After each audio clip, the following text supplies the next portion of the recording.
সরকারি চাকরিজীবীদের জন্য সুখবর, যেখানে নবম পে স্কেল সুপারিশ করা হয়েছে। প্রথম গ্রেড কর্মকর্তার জন্য বেতন ধরা হয়েছে ১,৫০,৫৯৫ টাকা, দ্বিতীয় গ্রেডের জন্য ১,২৭,৪২৬ টাকা, তৃতীয় গ্রেডের জন্য ১,০৯,০৮৪ টাকা, চতুর্থ গ্রেডের জন্য ৯৬,৫৩৪ টাকা। পঞ্চম গ্রেডের জন্য ধরা হয়েছে ৮৩,০২০ টাকা, ষষ্ঠ গ্রেডের জন্য ৬৮,৫৩৯ টাকা, সপ্তম গ্রেডের জন্য ৫৫,৯৯০ টাকা, অষ্টম গ্রেডের জন্য ৪৪,৪০৬ টাকা,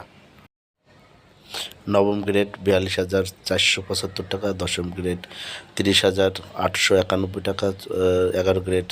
২৪,১৩৪ টাকা, ১২ গ্রেড ২১,৮১৭ টাকা, ১৩ গ্রেড ২১,২৩৮ টাকা, ১৪ গ্রেড ১৯,৬৯৩ টাকা, ১৫ গ্রেড ১৮,৭২৮ টাকা, ১৬ গ্রেড ১৭,৯৫৫ টাকা, ১৭ গ্রেড ১৭,৩৭৬ টাকা, ১৮ গ্রেড ১৬,৯৯০ টাকা, ১৯ গ্রেড ১৬,৪৪১ টাকা, ২০ গ্রেড ১৫,৯২৮ টাকা।